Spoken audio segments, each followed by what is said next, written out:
Imagine waking up to the roar of bulldozers tearing through your backyard. Not because of some natural disaster, but because your nosy HOA president decided your land was her next community project. That's exactly what happened to Alex Rivera, a quiet software engineer who just wanted a peaceful slice of suburbia in Willow Creek Estates, a picture-perfect neighborhood in suburban Colorado where the lawns were greener than envy and the rules thicker than a phone book. But peace? That was before Karen Whitaker, the self-appointed queen of the cul-de-sac, set her sights on expanding her little fiefdom right over Alex's property line. Alex had moved into Willow Creek 5 years ago, drawn by the affordable homes and the promise of community events that didn't involve mandatory fun. His house sat at the edge of the development, backing onto a 2-acre plot he'd bought separately, a buffer zone of wild grass, a small pond, and a few apple trees he'd planted for his late mom's memory. It wasn't part of the HOA. The deed made that crystal clear. But rumors started swirling almost immediately after he settled in. Whispers at the mailbox about how Alex was antisocial, probably hiding something, because he skipped the block parties and didn't join the neighborhood watch app. Karen, with her perfectly coiffed silver bob and a smile that could curdle milk, led the charge. "We all have to contribute to the aesthetic," she'd say at meetings, her voice dripping with faux concern. "That unkempt field of his is bringing down property values." Alex heard the gossip, neighbors eyeing his yard like it was a crime scene, but he bit his tongue. He wasn't one for confrontation. Instead, he observed, noting how Karen twisted facts to rally her troops, turning his privacy into a public scandal. One crisp autumn morning, Alex was nursing his coffee on the back deck, watching squirrels chase each other through his trees, when his phone buzzed. It was his old college buddy, now a clerk at the county planning office. "Dude, heads up, your HOA just pulled permits for a community garden expansion on what looks like your back lot. 15 raised beds, a gazebo, even a little amphitheater for educational events. You cool with that?" Alex nearly spat out his brew. He wasn't in the HOA, never signed their covenant, and his land was zoned separately. But sure enough, when he strolled out to check, there they were, surveyors in neon vests, staking out his pond area with orange tape fluttering like party streamers at a funeral. A foreman tipped his hat. "Morning, sir. Willow Creek HOA hired us. President Whitaker said this plot's been annexed for green space. Permits cleared last week." Alex's gut twisted, but he didn't explode. "No." He smiled faintly, said, "Carry on," and retreated inside. Why?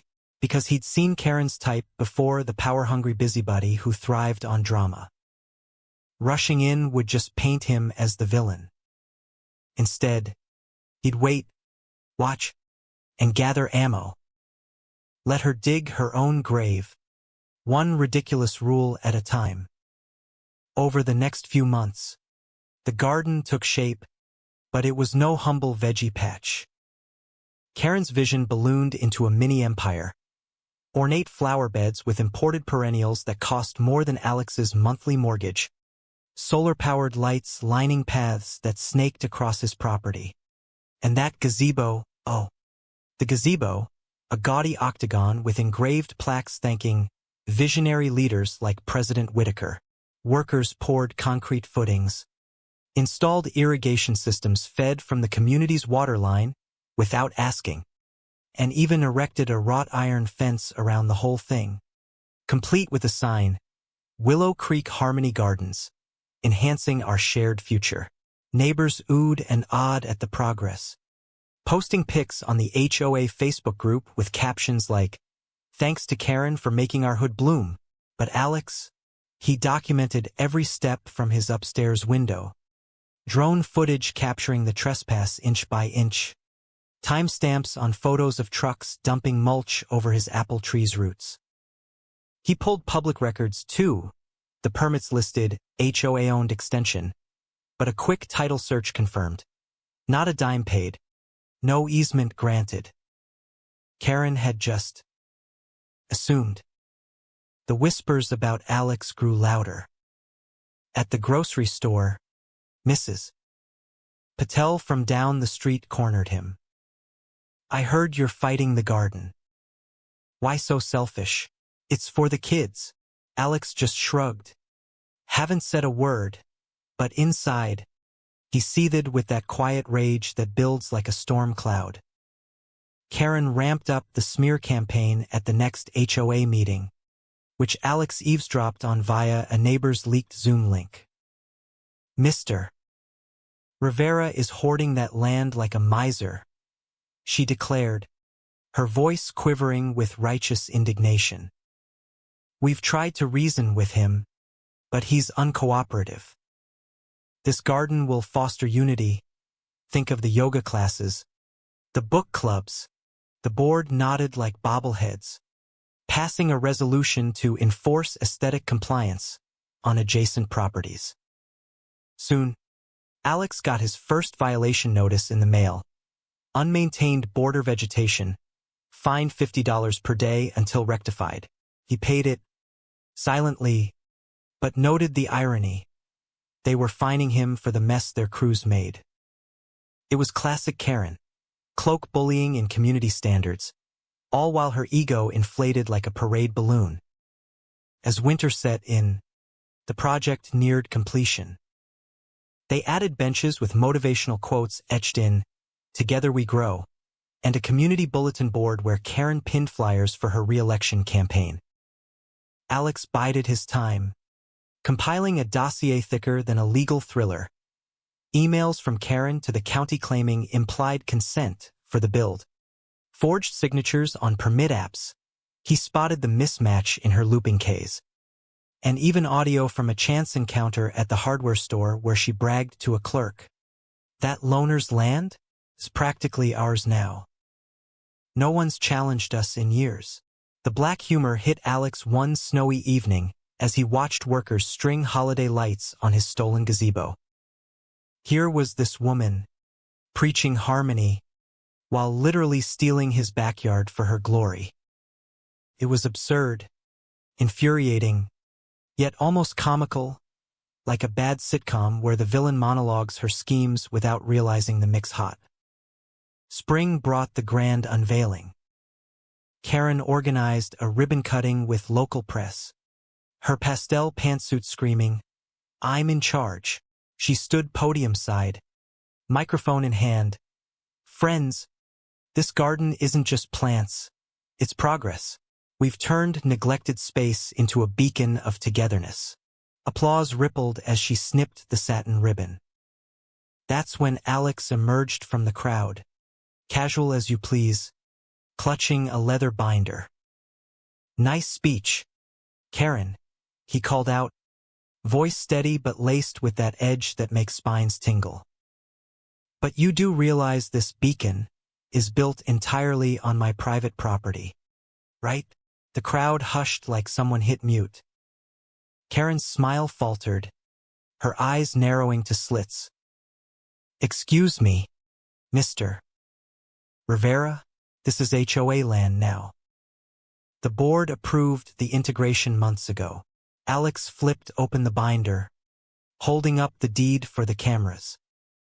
"Integration? You mean invasion? Here's the plat map. Your garden starts exactly where my lot ends. No transfer, no sale, just your bulldozers crossing lines like they own the place." A murmur swept through the attendees. Karen's face flushed, but she recovered with that patented condescension. "This is preposterous. We've invested thousands in improvements. You're just bitter because you don't participate." Alex pulled out the next sheet, a notarized survey with GPS cords. "Invested? With embezzled HOA dues? Maybe. But legally, trespass, fraud, and those unpermitted water lines tapping county mains. That's a felony waiting to happen. A developer type in a cheap suit stepped up. Whoa, pal. Let's not jump to conclusions. But Alex was on a roll, handing him copies. Jump? They've been leaping boundaries for a year. I've got drone vids, logs, everything. Karen's voice rose an octave. This is harassment. Security, escort him out. But no security showed. Instead, 2 cop cars pulled up, sirens off but lights flashing. Alex had tipped the county anonymously weeks prior, citing suspect development without owner consent. The lead deputy approached. Ma'am, we've got warrants for inspection. Reports of fraudulent filings. Karen sputtered. This is a mix-up. I'm the president. We followed protocols. The deputy just sighed. Protocols don't include building on someone else's dirt. Sites locked down till we sort it. The crowd dispersed in whispers. Phones out recording. Karen's husband, Bob, a paunchy accountant type, waddled over, red-faced. You'll pay for this, Rivera. Ruining a good thing over your ego. Alex held up his phone. Recorded that too, Bob. Just like Karen's emails claiming she acquired my land via some phantom vote. Bob froze, neighbors edging away. It was delicious, that moment when the mask slips, and the upstanding citizen reveals the petty tyrant beneath. Over the next days, the story blew up local news. HOA overreach. Garden built on private property? Footage of Karen's frozen grin went viral on neighborhood forums. Memes captioning her as Queen of the Weeds. Alex stayed low-key, but inside, pure satisfaction as her empire crumbled under its own weight. The HOA board scrambled into emergency mode, but cracks showed fast. Turns out Karen had rewritten bylaws to fast-track enhancements with minimal votes, promising board perks like free garden plots on Alex's land. Naturally, residents knocked on Alex's door that night, sheepish with apologies. We didn't know, one said, clutching a thermos. She said it was abandoned. Alex nodded, letting them vent. Karen had siphoned $250,000 from reserves for the project, fake invoices for eco-consultants that traced back to her sister's landscaping firm. The DA dug in embezzlement, forgery, trespass. Karen and Bob were hauled in for questioning. This is persecution, she wailed in court docs. But evidence mounted. Alex's binder became Exhibit A. As investigations deepened, Karen's antics grew more desperate, hilariously so. She launched a GoFundMe for legal defense against greedy outsiders, painting Alex as a recluse sabotaging community spirit. It raised $47 before being shut down for fraud. At a town hall, she cornered a reporter. He's the one who let us build. Entrapment. The irony? Her own words in leaked minutes. Rivera's too passive to notice. Alex countered quietly, testifying with drone clips showing crews ignoring his no-entry signs. The judge smirked during her cross-exam. So, you assumed silence meant consent? Bold strategy. Laughter rippled. Karen's scowl deepened into caricature. Summer heated up the drama. Post-arrest. A lien hit Alex's mailbox. $98,000 for shared garden maintenance from a shadowy Willow Creek Recovery LLC. Karen's pre-bust filing, forged stamps and all. Alex laughed outright, black humor at its finest. He marched to the courthouse. The clerk whistled. Expired notary? That's jailbait. New charges. Harassment, racketeering. Investigators found liens on other dissenters, An old widow fined for non-compliant bird feeders. A ranger who'd blocked tree removal. It was retaliation central. Feds joined when traces led to interstate flips. HOA cash laundered through Bob's consulting gigs. Discovery unearthed gold. Karen's niece fronting a dummy corp for Phase 2. Condos on adjacent lots, complete with illegal septic buried under Alex's pond, leaching chems into groundwater. EPA swooped in. Scans revealed ruptured tanks threatening the aquifer. Category 1 hazard, they declared. Alex's logs proved it, photos of trenching ops. In court, the hydrologist testified, "Without this whistleblower, we'd have poisoned wells." Karen's defense? Miscommunication. The judge scoffed. With the environment? Reckless. Sentences stacked. Karen 10 years. Bob 7. Plus millions in fines. Assets sold, her SUV. House. Even that timeshare bought with skimmed funds. The HOA imploded.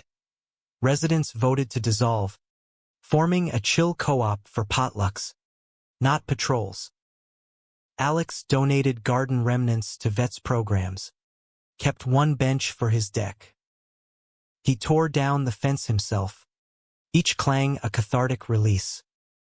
The neighborhood breathed easier. Trails reopened.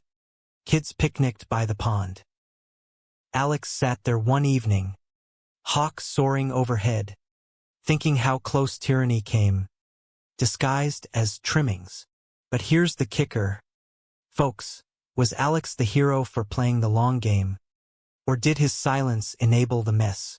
True or false? Sometimes, letting fools build their own noose is the ultimate justice? Drop your thoughts below. Let's debate who really crossed the line.